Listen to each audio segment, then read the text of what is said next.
Welcome to JTV. There's heroin, there's crack, there's whiz, blues, there's yellows, all sorts. Everything going about, everything. Antidepressants, aren't they? Valium. All I want to read off is the druggies. Well, this is Loads and loads. We had one sitting on our doorstep 2 o'clock in the morning, and he was just off his head. He was shouting and screaming. traditionally the miners were the heroes of the British class.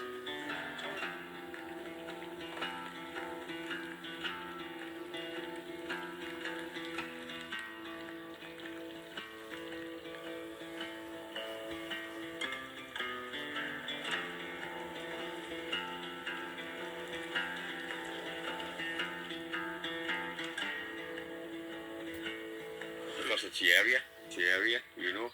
I mean, you can't give them away around here. Yeah, they can't give them away. They need to do something with these areas and clean them up, like. I mean, what do they do with the money they already get from us? I mean, if you think about the billions of pounds they make every year, Yeah, just on road tax alone, yeah. and what gets done with the roads, look at the state of them. Look at them. So it's And this is what we pay for. You just don't care about us, man. You don't.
download now.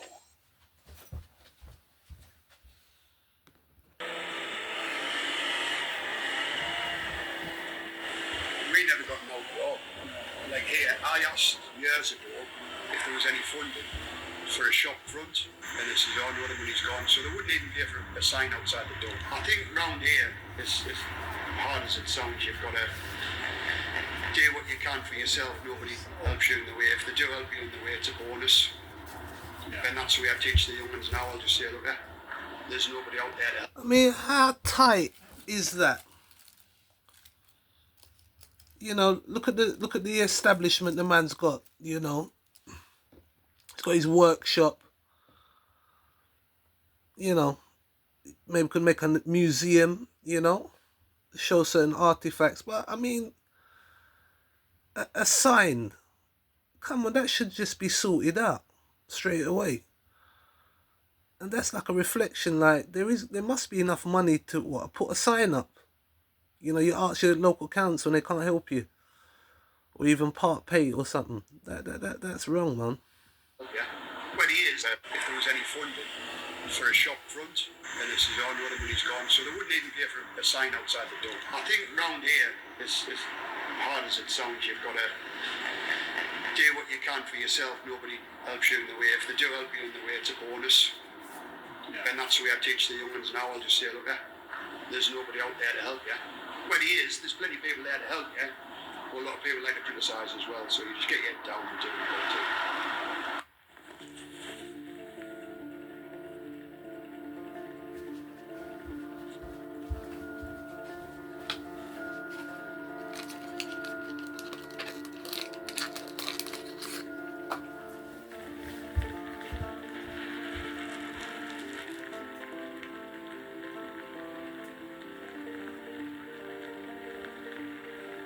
got Seaham, you've got Hazelton, Yeah.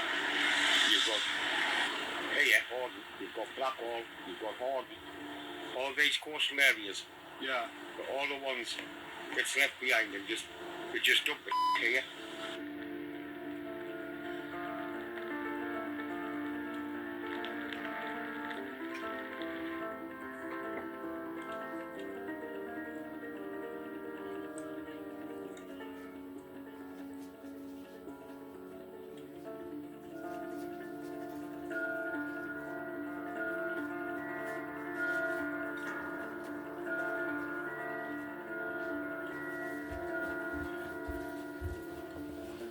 Because I have daughter, the social service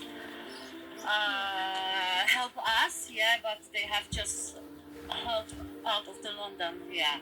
Yeah. Yeah, and actually we don't have choice. They found on the 5 days this place, and 5 days and we was here.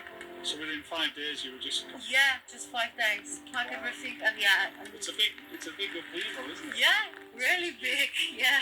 Did you have like friends, things down there that you? Yeah, That you yeah, but my daughter have more friends and changed the school, yeah. Yeah. I'm okay with this. I still doesn't find here friends, but I'm okay with this. You will. Yeah. People are Yeah. friendly, aren't they? People of all ages, really. You know, Not a place to go during, like, wander around at night.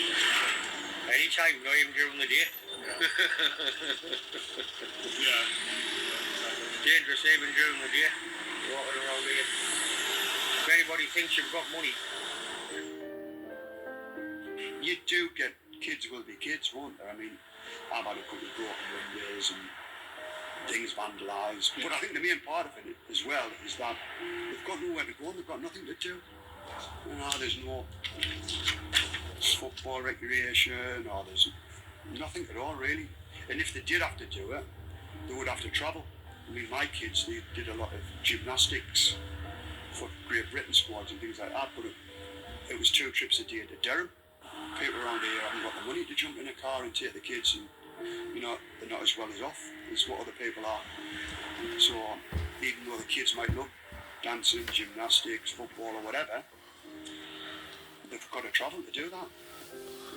So you've seen a bit of change here. Oh yeah, because when I left in late 80s, obviously the pits were just starting to close down and things like that. So basically, I think it is just getting jobs back into the area, and there is funding in the area for local council.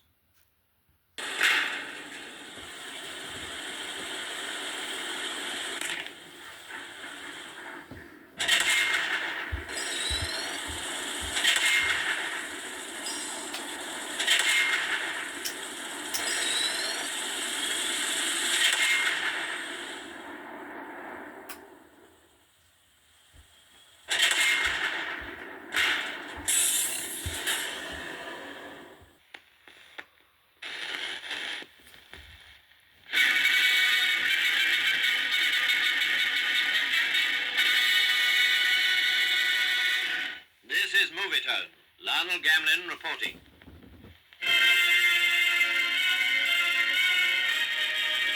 Easington Colliery has suffered the worst mining disaster in County Durham for over 40 years. Comrades and relatives of the entombed men have been told that hope of rescuing them alive must be abandoned. The death roll is put at over 80, and the pithead scenes tell the story of this tragedy.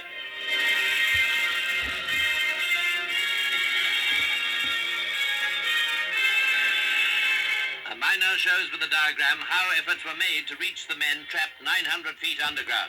And Mr. Shinwell, MP for the constituency and formerly Minister of Fuel and Power, has been on the spot. Lord Hindley, too, as chairman of the National Coal Board, which has said that everything possible will be done to relieve hardship among the bereaved. The rescue teams have done their utmost. One lost his life in going to the aid of his comrades. The whole country is shocked by the disaster.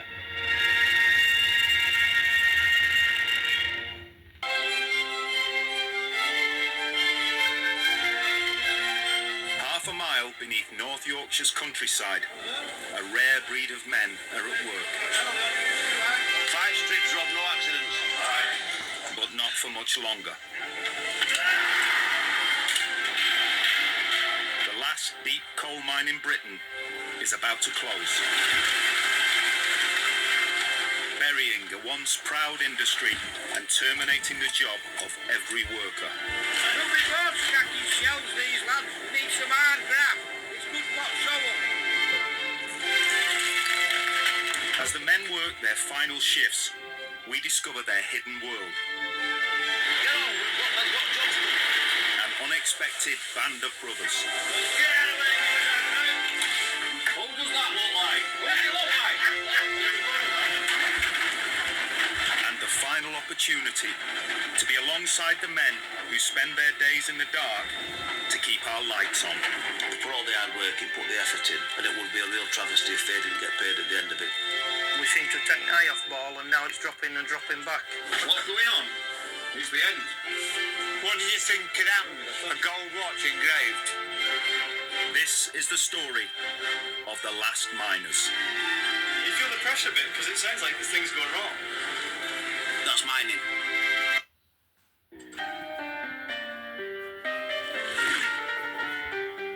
Coal begins its life as a giant plant in a prehistoric swamp, hundreds of millions of years ago, before even the mighty dinosaur roamed the earth.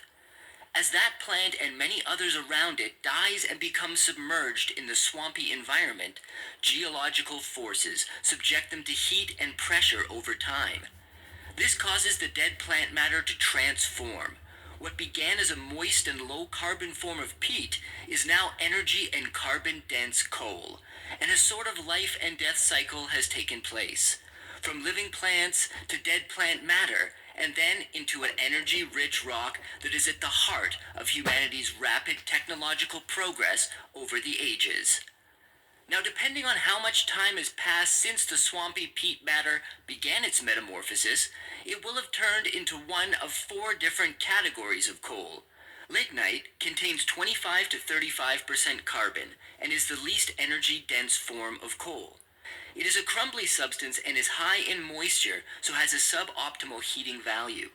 It is mostly used to generate electricity, but it can also be converted into a form of synthetic natural gas, chemically similar in most respects to the real thing, and so can be substituted or used interchangeably.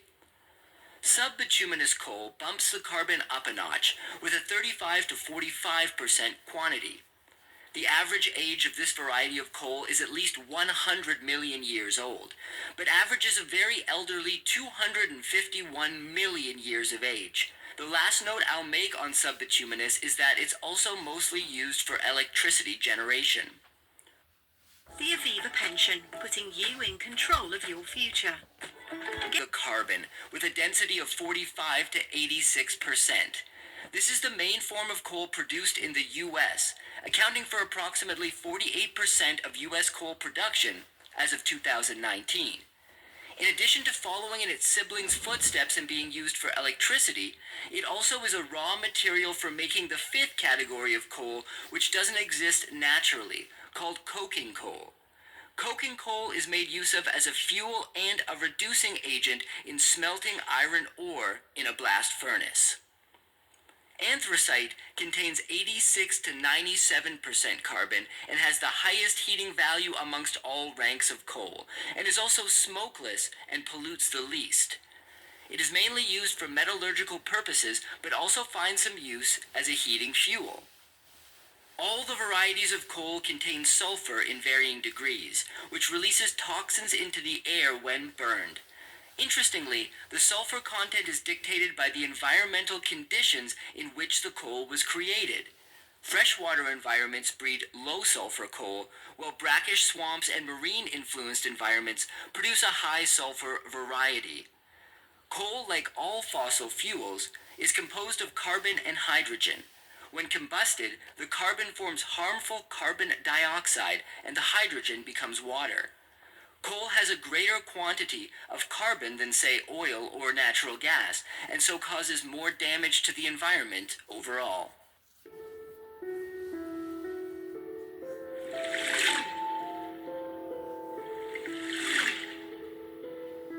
When we trace the history of coal mining back from when it was first brought out of the earth until today, a lot of people had to give their lives to pave the way for energy generation, making it one of the more dangerous professions over the ages. In fact, from 1900 to 2020, an estimated 104,895 people perished while mining coal in the U.S. alone, according to the United States Department of Labor. But considering that archaeological evidence after approximately 3,490 BC shows early surface coal mining in China, the number of lives lost worldwide throughout history is undoubtedly a far bigger number. In the first underground coal mines, miners toiled with primitive pickaxes and only a meager candle to light the area. The candle also proved dangerous, however, as it could cause pockets of methane gas trapped in the earth, referred to as fire damp, to ignite and explode, bringing certain death to any miner in the vicinity of the blast. Choke damp was another major concern, a form of stale air that could suffocate miners to death. Add to that the potential risk of flooding, which can and did happen regularly, and we can see that it was sometimes a roll of the dice for miners on a daily basis to determine if they lived or died. It was also very common to be in a permanent state of strain and injury from toiling with such heavy weight through awkwardly spaced mining shafts, so overall, life kinda sucked for early era miners. Now, it wasn't just the men that risked their lives. Women and children had some of the worst of it, being forced to crawl on their hands and knees in tight areas of almost total blackness with a rope tied around their bodies from which they dragged extremely heavy carts of recently mined coal. They got this job because they were smaller in stature and more easily able to fit in the various crevices of the mine, but they sometimes never saw daylight at all except on Sundays, as they were underground from before sunrise to after sundown. In 1842, the Mines and Collieries Act was passed in the United Kingdom, which forbade women of any age and boys under the age of 10 from working in a mine. This came to pass after a mining accident caused by steam overflow due to violent thunderstorms left 26 children dead at a mine in the UK. Now, the initial solution to the problem of explosive gas was a special class of miners called firemen, who wrapped themselves in protective clothing and took shelter under panels of wood before purposefully igniting trapped gases with a long torch or a candle drawn on a string. They needed to do this multiple times per day to ensure the mine shafts were kept clear of explosive gases while the miners extracted coal. To say this job was stressful would be an understatement indeed. The coking of coal was first implemented in 1740 for the smelting of iron, and this made it much more economically feasible to produce it, resulting in a boom for the iron industry. The iron created by coking coal was then used to build more effective implements and technology to mine more coal. Modern coal mining has come a long way and consists mainly of three methods. Continuous mining employs remote-controlled monstrous machines with foot-long teeth called continuous miners to break through the earth and extract the coal. These devices can extract as much coal in 1 minute as used to take an entire day back in the 1920s. Longwall mining was first introduced in the late 1950s and has evolved a lot since that time. Like continuous mining, longwall relies on special machinery. Now, it's a little tough to explain, so here's a definition from the Dictionary of Energy. A mining method in which very long rectangular blocks of coal are defined during the development stage of the mine and then extracted in a single continuous operation by an automated cutting head moving parallel to the coal face. Surface mining became a viable method following World War II and eliminated a lot of the risks associated with underground mining by once again employing huge machines, but this time to strip away earth and reveal coal seams that lie closer to the surface. These machines, called dragline excavators, are considered the world's largest land-based machines and are a spectacular sight to behold. Surface mining is done in large open areas of land where coal seams can be readily identified that don't require going deep underground to uncover. Copper is surging.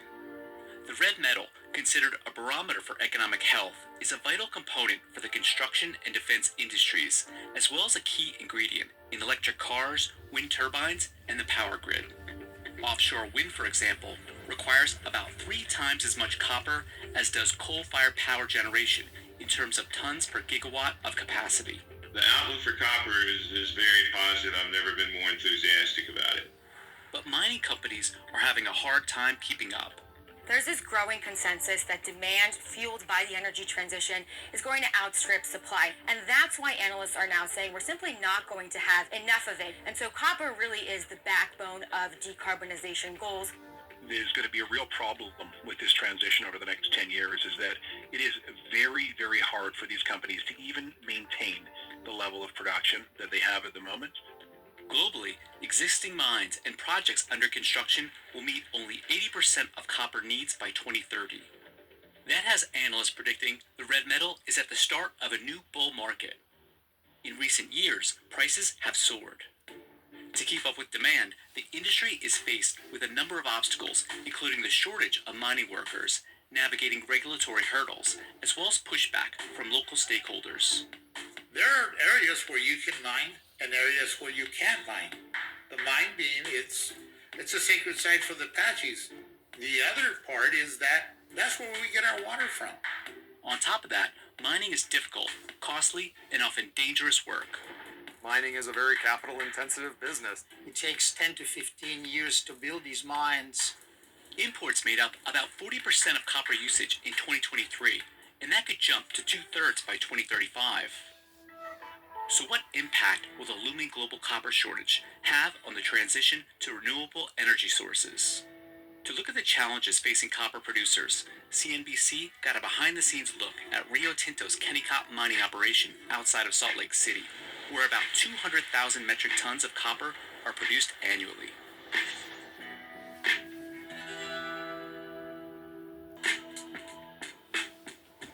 Copper is essential to modern life, delivering electricity to our homes and powering our electronic devices. Because of its strength, efficiency, and reliability, copper is also the most economical conductor available, making it ideal for wiring systems. It is also a bellwether of the global economy. Directly and indirectly, the copper industry supports more than 395,000 U.S. jobs and more than $160 billion in economic output.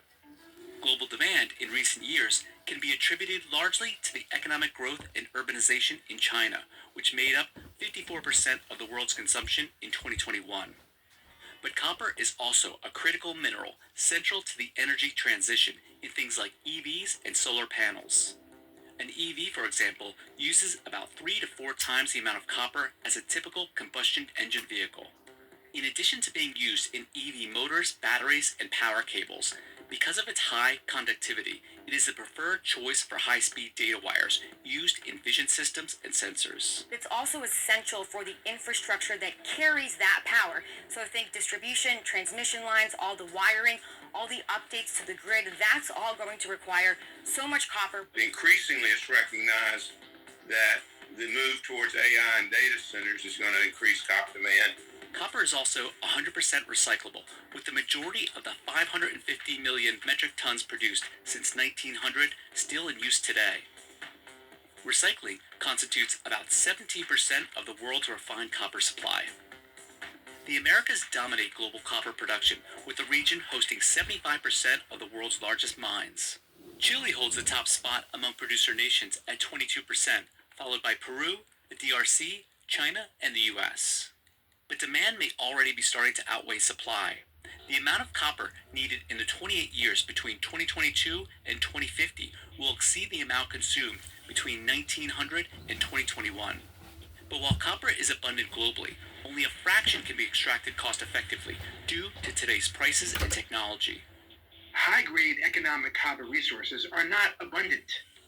These things aren't all over the place. You have to go find them, and they're in risky regions or they're in very geographically challenging regions, high in the mountains in Chile or in the Gobi Desert in Mongolia. So you have to go into difficult regions of the world where there's no infrastructure, maybe there's no water, you need a lot of water, maybe there's no people, you need workers. Roughly 2.1 billion metric tons of copper reserves globally have been identified, and an estimated 3.5 billion metric tons are believed undiscovered. The U.S. has the world's sixth largest copper reserve, behind Chile and 4 other nations.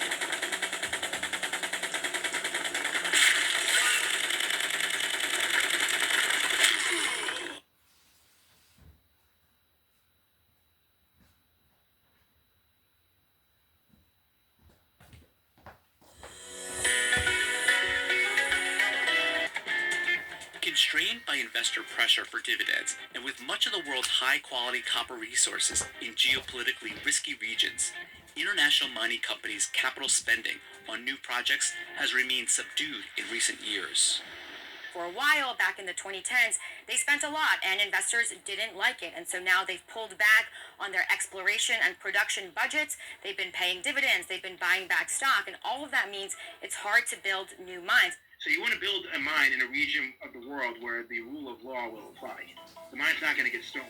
And there are examples of mining companies that have spent multiple billions of dollars on copper assets and other mining assets in regions of the world where they end up basically dealing with government efforts to steal the mine. Inflation and the high costs associated with building a new mine have also been a deterrent. It's so capital intensive, you need to invest billions up front for a payout that might take 10 or 15 years to come in the future. And by that time, who knows what the economic landscape, who knows what the geopolitical landscape will look like. And so it's hard for investors to give the green light for that. These macroeconomic factors are causing companies to be hesitant about investing in new copper supply, which those investments take many years to result in new production. But despite those hurdles, there have been a smattering of new projects.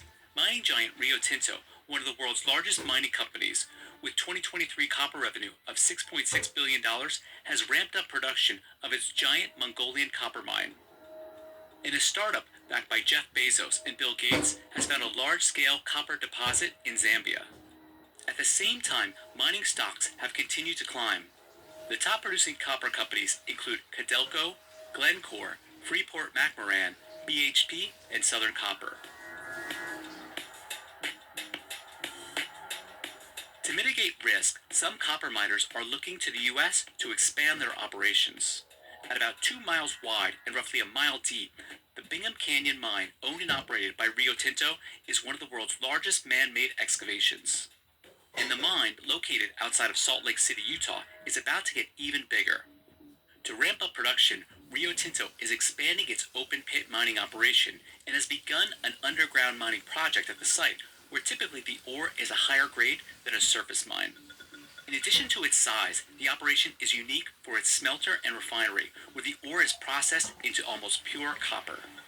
We're able to pull the ore out that's needed. It then goes to a concentrator, where we concentrate that ore to around 25% and then gets shipped in via pipeline down to our smelter.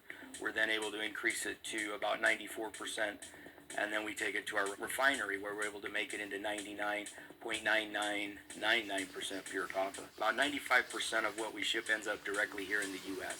A lot of our customers are in the Midwest, and they either get made into copper wire, which can then go into motors or into the auto sector. But about 700 miles away, outside of Phoenix, the company is struggling to get another project off the ground. Resolution Copper, co-owned with BHP, has the potential to supply nearly 25% of U.S. copper demand. The last hard rock mine that was permitted in the U.S. was in 2008. So it takes a while, and we've been working on the Resolution mine for about 18 years. In addition to regulatory hurdles, the mine is facing resistance from local stakeholders over concerns about dwindling water supplies and the preservation of Native American land. Henry Munoz is a third-generation miner. Arizona right now, we're in our 23rd year of a drought here. Water is a scarce thing. It is really hard to build a new mine in the U.S. If you think about it, people don't want pipelines or transmission lines or a big open pit mine in their backyard. And now there's a lot more ESG scrutiny of these projects, a lot more environmental concerns, and it can take a decade to even secure the permits. Well, the exact figure is disputed by Resolution Copper. A water study by the San Carlos Apache tribe says the mine will require billions of gallons of water over its lifetime. Resolution Copper says it has stored enough water to sustain our operations, assuming the maximum production for more than half of the mine's operating life. Despite those challenges, demand for the base metal is expected to climb, with copper seen as a key player in the energy transition ecosystem. Theoretically, there are enough reserves in the U.S. that we could become independent for a copper need. We could. It's just, how do we do that? How do we get the permits? How do we get the acceptance of the public? How do we work through those challenges? The reality is, without copper, without aluminum, without mining, there's no energy transition. There's no decarbonization. In fact, when you look around you, everything around you is either grown or mined. So if we need to build the infrastructure for the world to continue to advance, we need mines.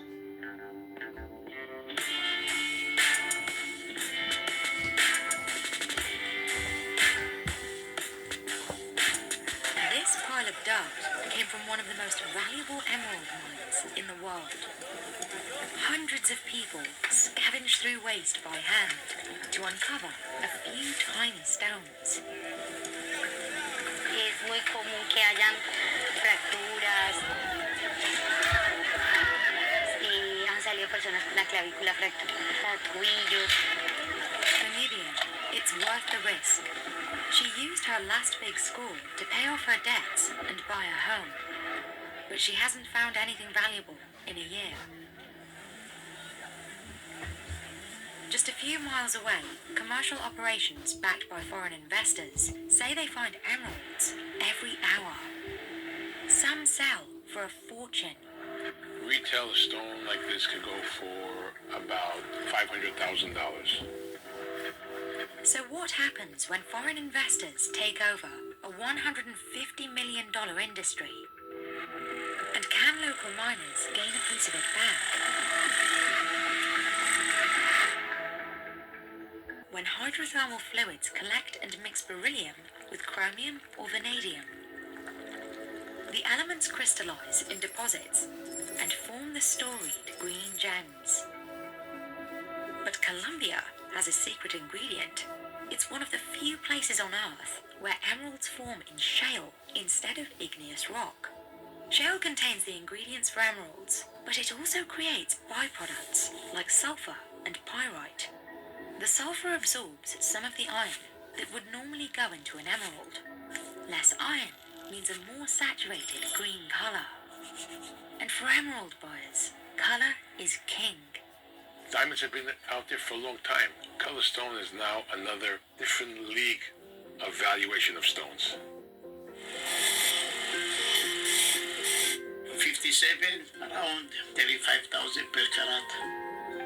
Buyers around the world covet these emeralds, but the profit is rarely seen by those who live around the mines. This is Muso.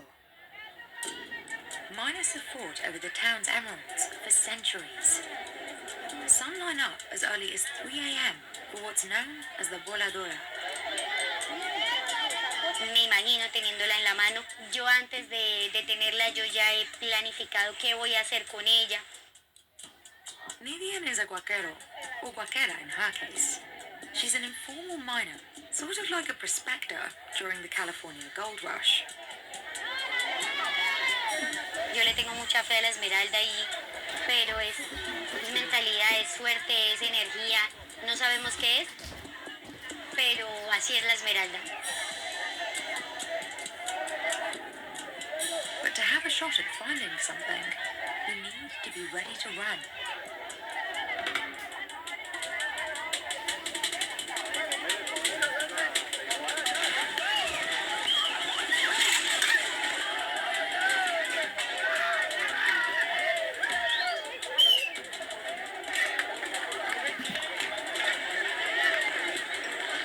Nidian claims her spot and digs for treasure the size of a pebble.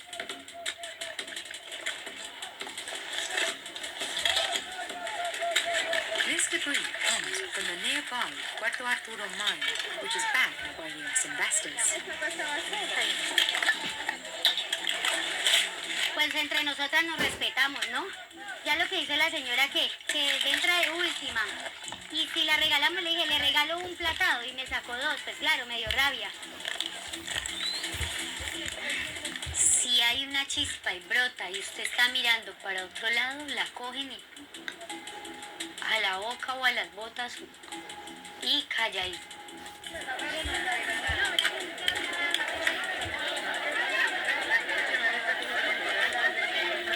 Cuando hay dinero o esmeraldas involucrados, no hay amigos. A veces ni familia.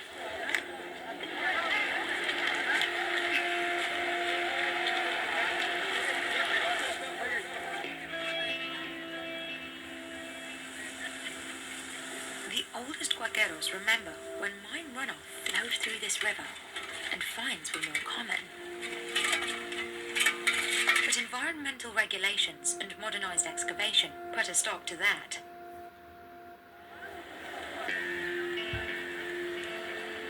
Vivian spent 4 hours digging and sifting.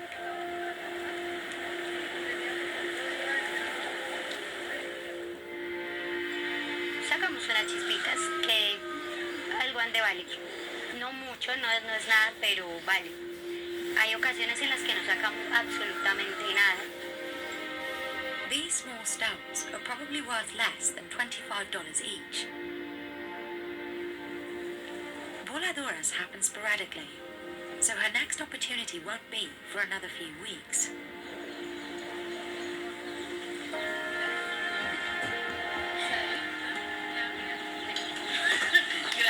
Cuéntanos cómo le fue en la mina que hizo ayer que... A mí que me estaban grabando y me caí. O sea, yo sí me he caído. No, pero no grabaron la caída, menos mal. Ay, sí me hubiera vuelto viral.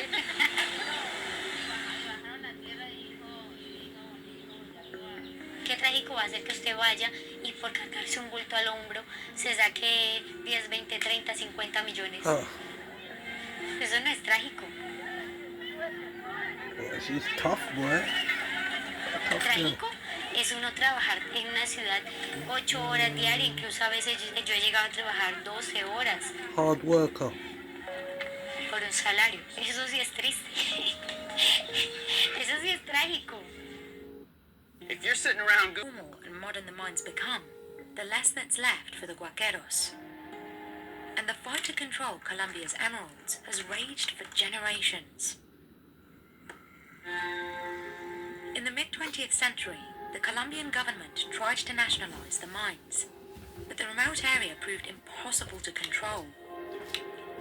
So in the 1970s, the government leased titles to local leaders called dons, hoping that collecting royalties would be easier than direct management. This is in the middle of the Colombian mountains. You feel that you are in a completely different country and it's very isolated. That made elites, local elites, regional elites, able to basically hold power that was not attached to a creation of a central state. The dons were locals, some even former Guaqueros. They won loyalty by letting their miners pocket and sell small emeralds, as long as they didn't get caught taking too much. These were people who accumulate a lot of power and power that could become violent in many ways. But at the same time, they will become the ones who will provide jobs and economic benefits to the population. This power made the dons rich, but it cost thousands of lives. Beginning in 1965, countless messy fights erupted between dons, illegal miners, paramilitaries, and drug traffickers in a series of conflicts known as the Green Wars. Fighting dragged on until a ceasefire in 1990. It was basically an agreement of not killing each other. For the most part, when I went in the early 2000s, many people were saying, oh, the peace is holding here. By the 2010s, sustained peace had attracted the eye of international investors, and control of the mines shifted from the Dons to foreign companies with deep pockets. But even this didn't come without conflict. In the past decade, miners in Mosul have repeatedly clashed with an American-backed company over access to emeralds. And in late 2024, tensions spiked again. In November, the voladora was suspended, and Guaqueros protested by blocking roads ¡Viva! ¡Viva Mosul! ¡Viva! and forcing their way onto mine property. In January, the governor of the Department of Boyacá met with mine owners and local leaders to discuss improving conditions for the Guaqueros, like formalizing the voladora and prioritizing local labor and goods. Garantiza que podamos seguir teniendo paz y sana convivencia en la región. But at the time of publishing, there hasn't been a voladora for 3 months.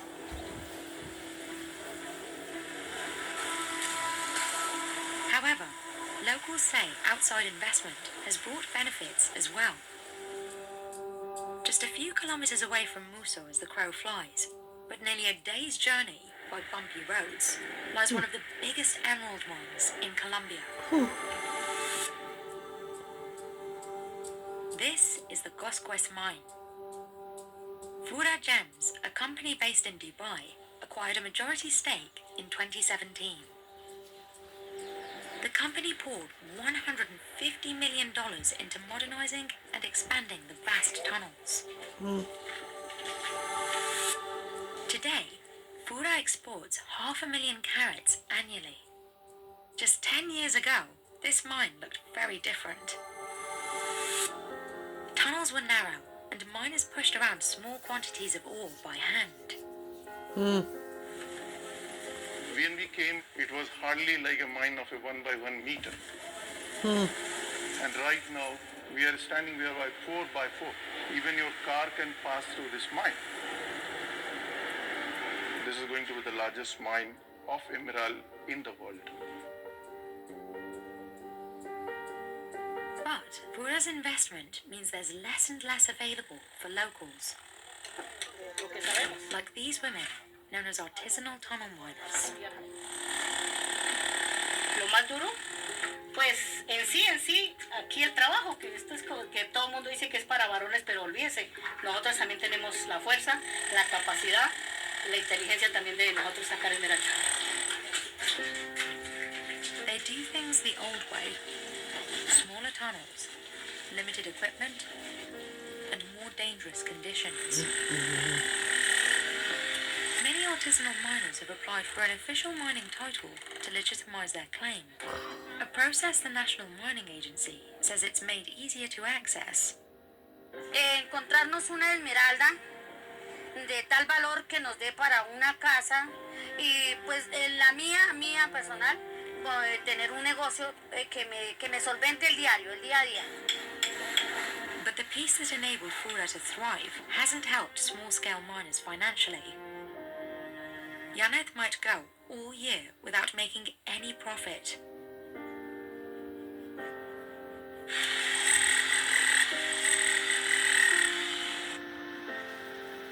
When you see the value or the price that a very good emerald can have in the market, is not something that, like most of these towns, will see as their income in a lifetime.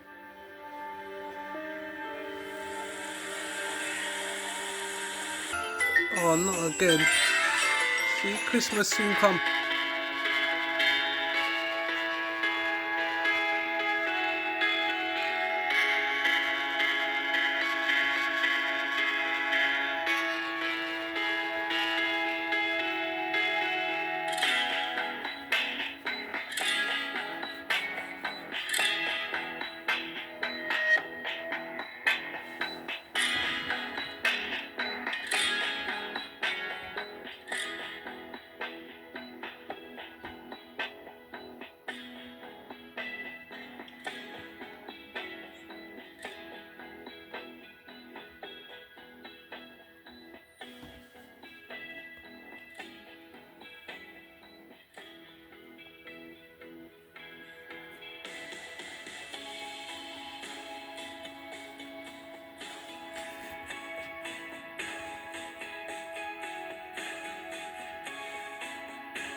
work site, miners at the Camp Creek Mine in East Lynn, West Virginia, must travel 7 miles through the insides of a mountain.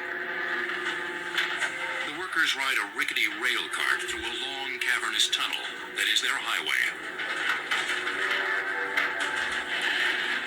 After their 1-hour commute, they finally reach the working face of the mine. Here, a monstrous machine with foot-long teeth chews away at the earth. This is one of the most efficient underground mining methods ever developed: continuous mining. This technique accounts for almost half of the coal retrieved by underground mining today. The machine, called a continuous miner, cuts up the seam of coal from the mining face, eliminating the need for blasting or drilling. It has a large rotating drum-shaped cutting head that spins and breaks the coal from the seam. We're at the front end of the continuous miner. This is the end of the miner, which actually breaks or extracts the coal from the face. As you can see, there's a 11.5-foot drum on the front of this miner. It rotates. It has bits laced on the drum in a scroll fashion. This continuous miner can mine in 1 minute what took a miner in the 1920s an entire day to produce. These powerful machines are remote controlled. Right, today we'll cut about 250 foot with each mine. This remote, you can work anything on this miner that you could with sitting in the day. You turn the head on, you can raise it up, down, you can turn the conveyor on. Anything that you can need to control on that miner can be controlled through this box. The machine has moving arms that scoop the coal directly onto a conveyor that leads to a shuttle car. A miner then drives the shuttle car to a longer conveyor that carries the coal to the surface. A continuous miner is going to have different productivity rates, but typically 6,000 raw tons a day would be a reasonable expectation. 200 miles away in the Bailey Mine in Wayne County, Pennsylvania, an even more impressive machine is hard at work: the longwall. Longwall mining is another approach used in underground mines. Perhaps the most productive current underground mining method. Unlike the continuous miner, the enormous longwall cuts across one very long seam of coal that is broken apart by a rotating drum that sweeps back and forth. The coal falls directly onto a built-in conveyor. This technique can recover up to 40,000 tons of coal per day. Longwall machines have revolutionized underground coal mining. The longwall machine has a series of cutting heads or shears that chew away at the coal.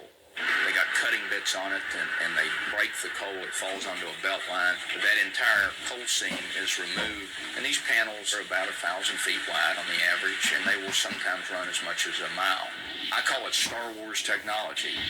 Early versions of the longwalls were developed in the late 1950s. Today, the machine is completely automated. It has a hydraulically operated steel canopy that keeps the roof of the mine secure and moves along with the machine as the coal seam is cut. The roof in the mined-out areas collapses in a controlled manner.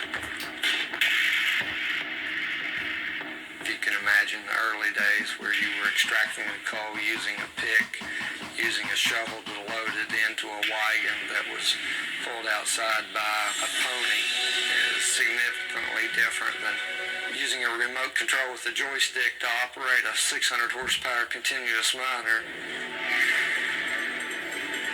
Today's underground mines look much different than they did years ago. The Camp Creek Shaft Mine in West Virginia is no exception.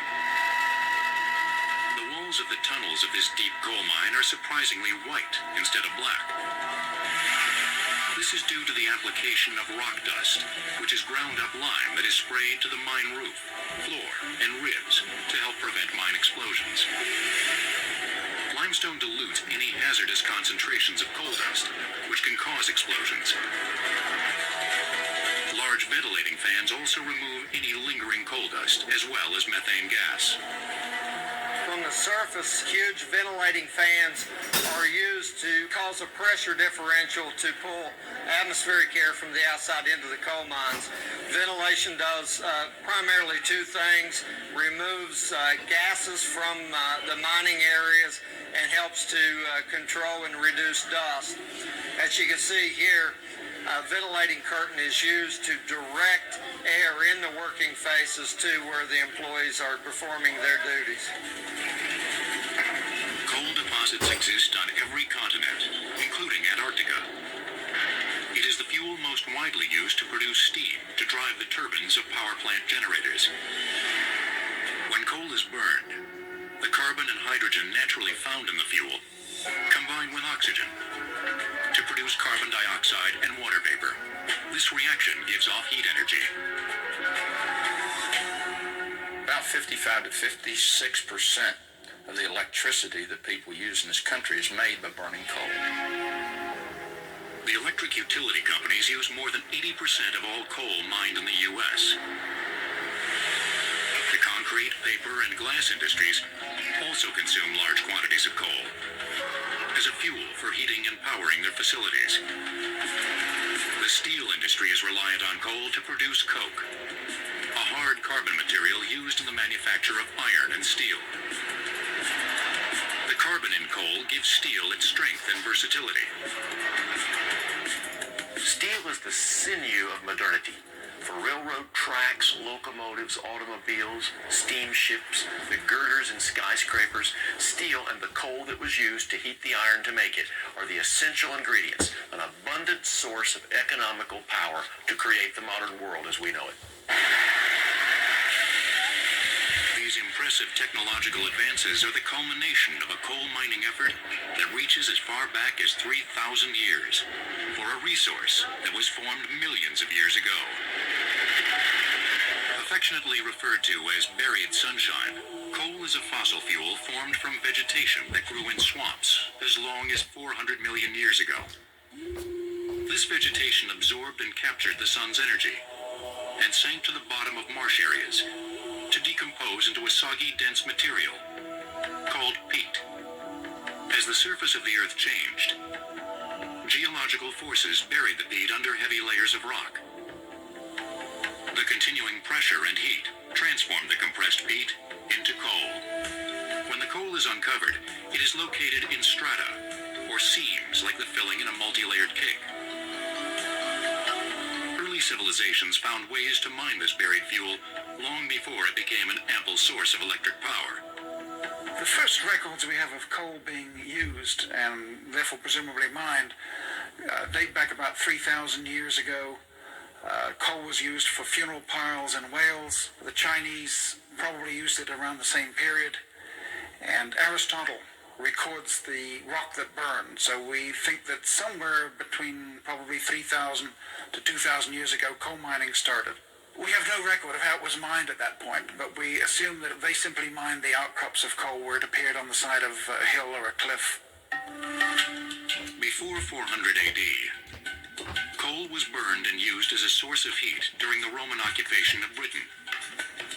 And it was being used in America as early as 1000 AD by the Hopi Indians in what is now Arizona. They also used coal for heating purposes and to bake their pottery.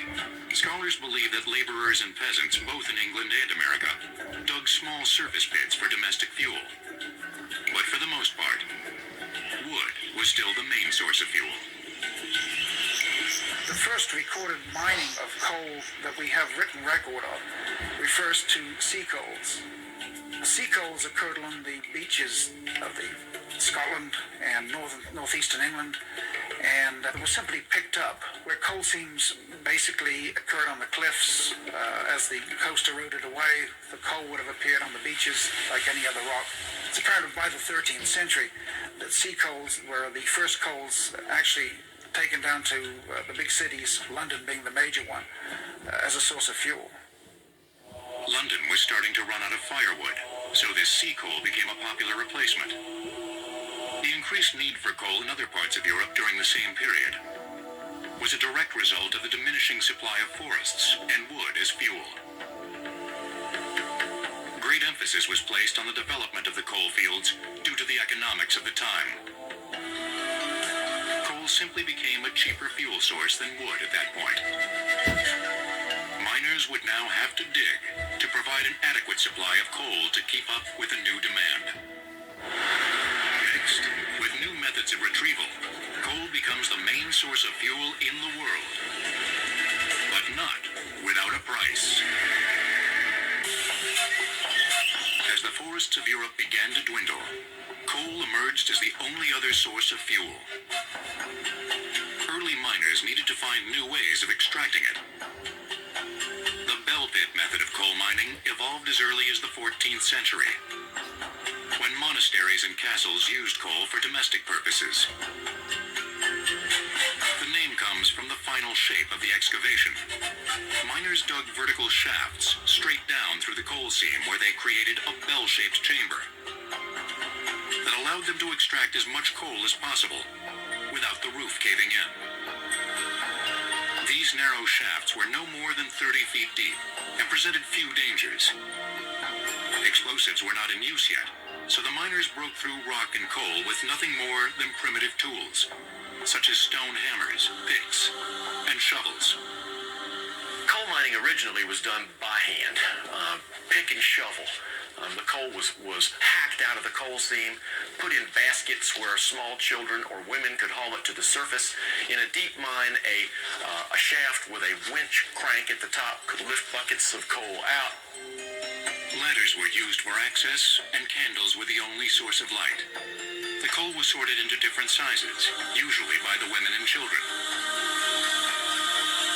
This mining method continued to be used for centuries. Drift mines evolved as another method of coal mining, starting in the 15th century.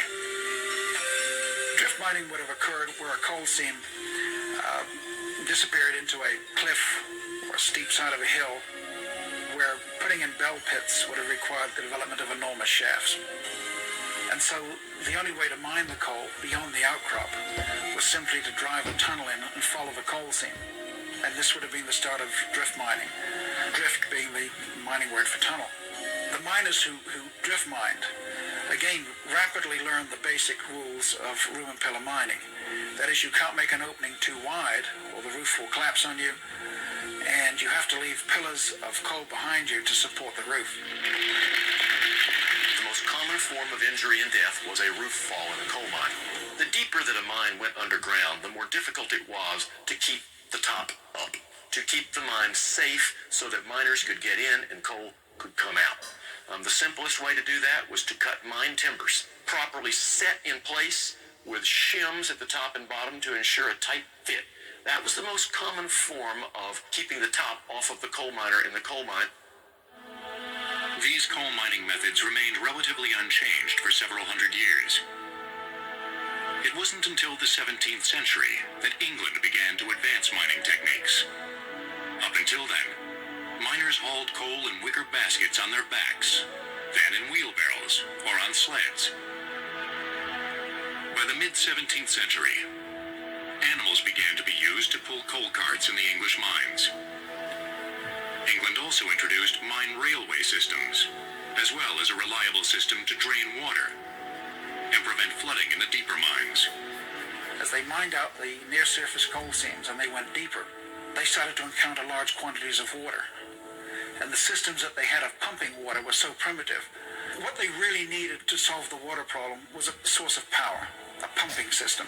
Up until the 18th century, water wheels were the only real source of power. In 1774, James Watt perfected the steam engine, which finally resolved the problem of efficiently pumping water out of the deeper mines. Although the American Indians had used coal found in small surface pits as early as 1000 AD, it wasn't until the Revolutionary War that more sophisticated coal mining operations appeared. Coal mined from small drift mines in Richmond, Virginia, was used in the manufacture of weapons for the American troops. Before the war, most of the coal came from England. But even after the American Revolution, Britain continued to provide America with coal through the early 1800s. was basically imported to the United States up until the War of 1812. In fact, Britain really discouraged the mining of coal in the United States. They didn't want anybody competing basically with Britain economically. And so what we have is we have this curious condition of coal being literally shipped across the Atlantic when there were enormous quantities known to exist here in the United States. But after the War of 1812, it took very little time before people started to mine coal here in the U.S., even though there was enormous quantities of wood. The first record of continuous coal mining in the U.S. goes back to 1840 in the Richmond, Virginia coal basin. The Americans used the British innovation of huge steam pumps to drain water from the deeper mines. However, the other problem was the need to safely ventilate the mines and push methane out. Pockets of methane gas formed millions of years ago are trapped in coal seams and are extremely flammable when mixed with air and often lead to deadly explosions. Until the introduction of steam and later electric fans, miners ventilated underground mines by creating furnaces at the bottom of the shaft. The first working fan in an underground coal mine probably occurred in Belgium in about 1835. They were powered by steam engines, not very effective, but better than the alternative, which was typically the use of fires to ventilate coal mines. The idea is simply that the fire heats the air and, just as a chimney in a house, draws the air through the mine. If it's a gassy coal mine, when the methane gas hits that fire, as it will do in pockets on occasions, you can have an incredibly disastrous explosion. Another problem the miners encountered underground was oxygen deficiency, also known as black damp. Enter the legendary canary. The cage was actually used to carry canary in a coal mine, and the canary was there for what they call black damp. They found a long time ago that the canary would die in low oxygen before a person would. Miners would trim the canary's claws because they discovered that the bird could die from the lack of oxygen, but still grip its perch and appear to be alive due to the effects of rigor mortis. By the late 1800s, coal mining in America was one of the fastest growing industries, doubling every 8 years. Most of the mine operators owned everything else in the small, isolated mining towns, including the miner's home, leaving the workers powerless and vulnerable to unsafe conditions. Roof falls in coal mines, underground explosions, fires. Coal mining was the most hazardous occupation in industrialized societies. The industry was slow to adopt a safety underground, believing that it would limit production and limit employment. Large mining disasters followed the rapid increase in production. The European mines had already started to experience methane explosions with increasing frequency, and with more tragic results, as the number of miners underground grew. And as the mines got deeper, the methane content increased. Disaster struck American mines beginning in the 19th century. But the worst mine explosion in the United States occurred at Monongah, West Virginia in 1907. As many as 425 miners died when dynamite was improperly handled and a blast ignited the methane and coal dust. The enormous number of fatalities that were occurring in mines due to explosions and roof falls and carbon monoxide and various other accidents. We had, as a result of that, in 1910, the U.S. government formed the United States Bureau of Mines. Its job was simply to do research and come up with improved technologies to greatly enhance the health and safety of mining at that particular time. Flame safety lamps replaced the archaic canary in a cage. The flame emits an orange glow if methane is present in the mine. And if oxygen levels are low, the flame goes out. Separate ventilation shafts with powerful fans circulating air replaced the dangerous ventilating furnaces. Coal dust was linked to black lung disease, also known as coal miners' pneumoconiosis, a progressive pulmonary disorder that builds up over years of inhaling high levels of airborne dust particles. Levels levels of coal mine dust began to be constantly monitored and controlled by wetting coal or by spraying limestone on the walls. These improvements had a great impact on reducing injuries and fatalities underground. Coal mining's not even among the 10 most dangerous occupations. Mining is not. Coal mining today is very, very tightly regulated. But it took the cooperation of the industry, labor, and federal and state regulatory agencies to achieve that record. Next, incredible advances in coal mining equipment lead to greater efficiency.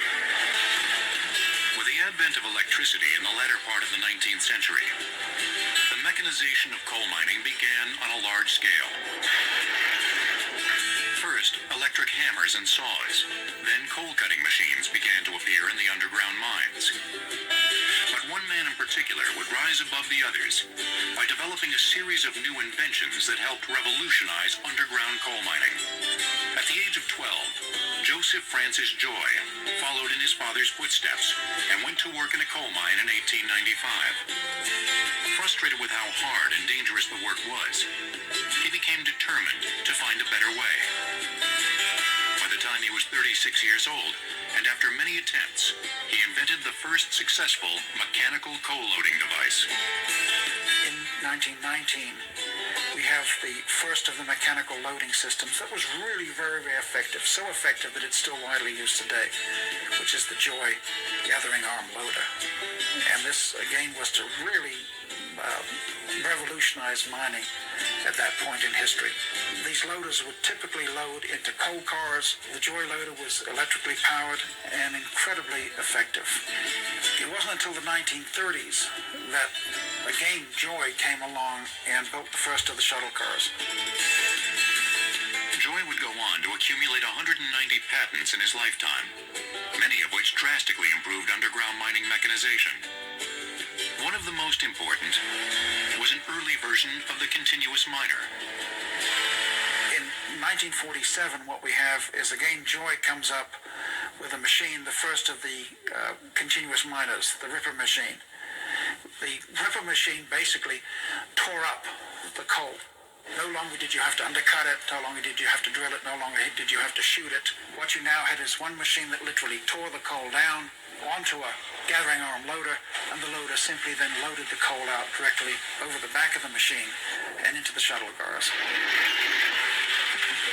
Over the years, Joy and other engineering pioneers reconfigured crude and ineffective machines that would lead to today's highly efficient and productive underground mines.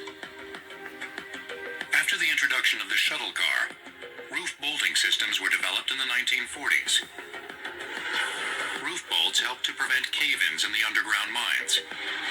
Miners secure the roof over the mined-out area by using a roof bolting machine. These bolts are long rods driven into the roof to bind several layers of weak strata into another layer that is strong enough to support its own weight. If I took that coal miner that had been asleep for 40 years into a mine today, I think he would be wide-eyed and absolutely amazed at the mechanization that has occurred in the mining environment. As the machinery evolved, so did the miner. Today's miner must have the proper attire before going underground. This includes a hard hat with battery-operated headlamp, which replaced the open-flame carbide lamp worn by the early miners. A nickel's worth of carbide in 1900 would last him about a week. He can put enough in there for about 2 hours. And so he has to have moisture. If he didn't have any water with him, what do? He'd spit in it. And you see the acetylene gas is what that's making. Now this thing is similar to a cigarette lighter, but the only way you can make it burn is put your hand there and let the gas build up. After you let the gas build up, then you hit it with your hand to make the flame. What he used back then was a cloth hat, and so this was probably hard on his head, especially if he didn't look what was above him. Safety glasses are an integral part of our safety protection equipment, obviously to protect the eyes from dust or while using hand tools and that sort of thing where flying debris could present an eye hazard. Eye protection was not a consideration in the early days. Other items not available to the early miner include steel-toed boots, a portable methane monitor, and an safety protection equipment, obviously to protect the eyes from dust or while using hand tools and that sort of thing where flying debris could present an eye hazard.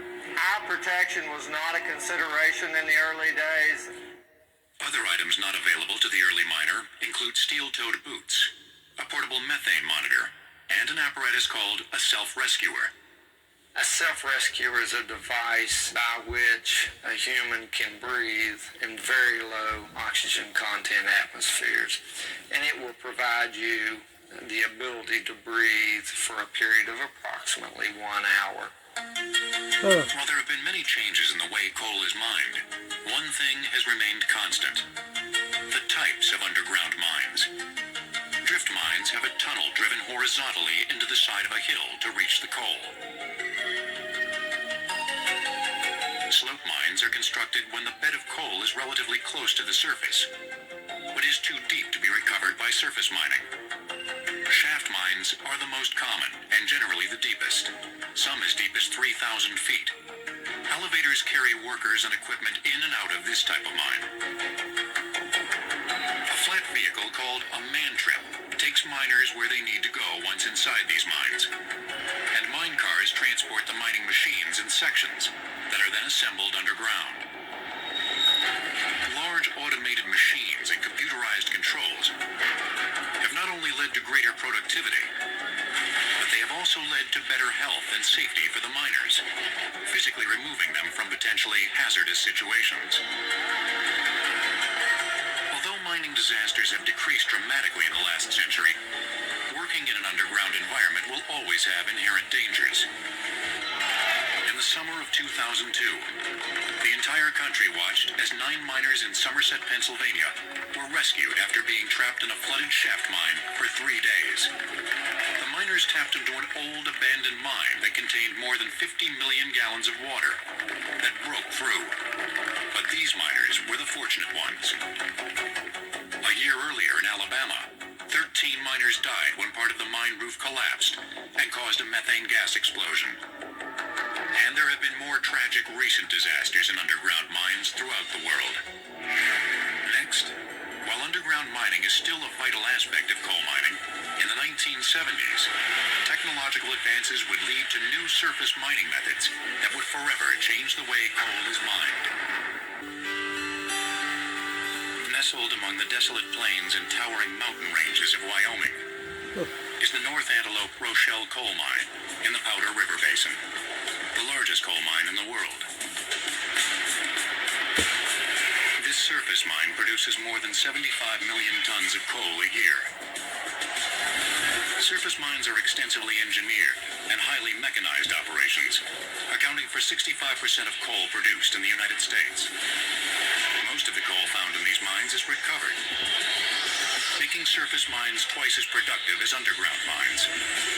What we have now is the development of a mining system, basically, which is incredibly cheap and incredibly productive. The idea that you simply peel away the surface of the earth to expose the coal seam. Surface mines didn't appear until the late 1800s in Danville, Illinois. The great technological development in surface mining goes back to 1911 with the introduction of the Marion shovel, the first real stripping shovel.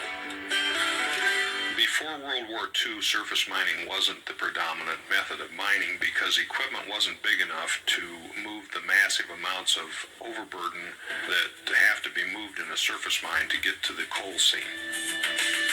After the war, manufacturing processes led to the development of larger and more productive surface mining equipment. And by the 70s, the size of the machines increased dramatically. Surface mines also tend to be very safe, because most of the work takes place above ground in large open areas, eliminating methane explosions and cave-ins. The coal is uncovered by giant earth-moving machines that strip off the overburden, the earth and rock covering the coal. The dragline has an enormous bucket suspended from the end of a boom, which extends more than 275 feet. Draglines are considered the world's largest land-based machines, some of which have 250-ton buckets that are large enough to park 2 Greyhound buses side by side. This dragline removes approximately 75,000 tons of overburden each day. It will take about a month for that machine to mine from where he is currently to the far wall on the north end of the pit. In most surface mines today, the overburden can also be blasted and broken apart by explosives placed in boreholes.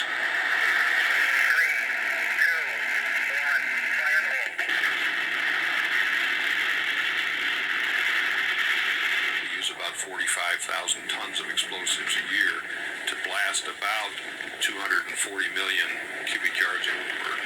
When the overburden is shot, we bring in either our major dragline stripping equipment or truck shovels. The size of the equipment has increased to where we had a 100-ton truck. We have trucks now up to 400 tons to haul coal.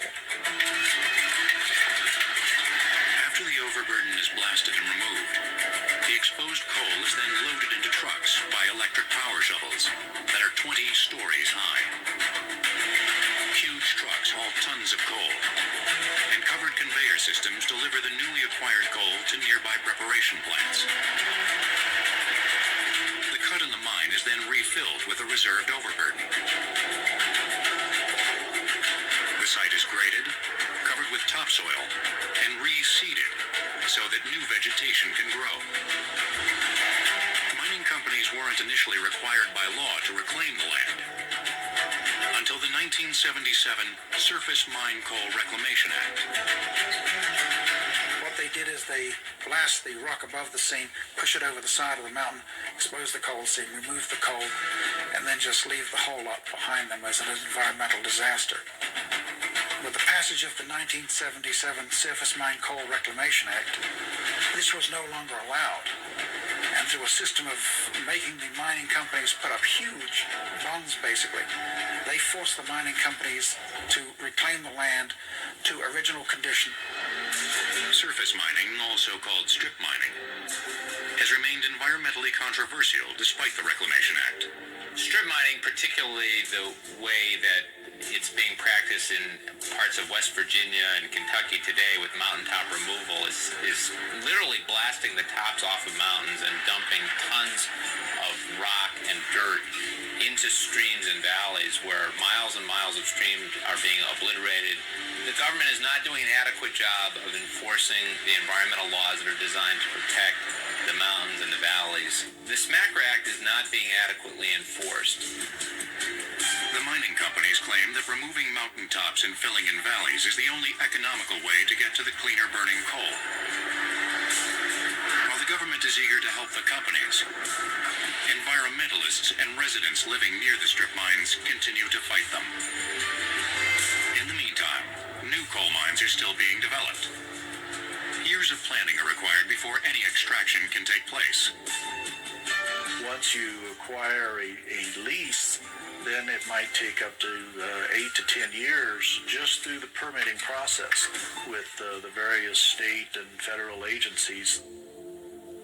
For both surface and underground mines, aerial and satellite photography, as well as radar and global positioning systems, are used in locating the coal deposits.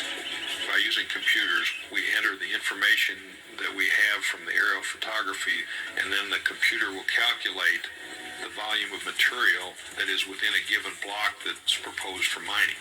And that will tell us exactly how many yards of overburden we have to remove to get to the coal seam. Once the coal is extracted, it needs to go through the preparation process. Rocks and other impurities need to be filtered out through various cleaning procedures. The coal also needs to be crushed, sized, and blended. Large pieces of coal are broken up into smaller pieces in machines called breakers and crushers. And the coal is crushed to a size that most utilities utilize, and that's about 2.5 inches or smaller. This size burns most efficiently in most power plants. The processing of coal involves an intricate network of electric motors. high-capacity belts, and sophisticated sensors which are all linked to computers. After it has been washed, the coal is then dried in one of two ways. Either a machine spins the coal dry, or huge vacuum disc filters pull the water out. The coal is now ready to be delivered to the utility companies. 60% of all coal produced from mines is transported to its destination by railroads. A large portion is transported in unit trains, 100 or more cars that can be loaded and unloaded automatically. The coal is conveyed to the load-out silos, and it's flood-loaded into trains at the rate of about 7,000 tons per hour. So a unit train that carries about 14,000 tons can be loaded in about 2 hours. 14,000 tons of coal is enough to power a city of 1.3 million for one day. Another method of transporting coal is by barges. Smaller amounts of coal are moved by truck or by conveyor directly from a mine to a power plant. I've seen so many changes just in the last 10 years. I never thought we'd be using explosives to actually move the overburden. I never thought we'd see 400-ton trucks. I have no idea what the new technologies will be, but I'm sure we will be awed probably by the new technologies that will come out in just in the next 10 years. Next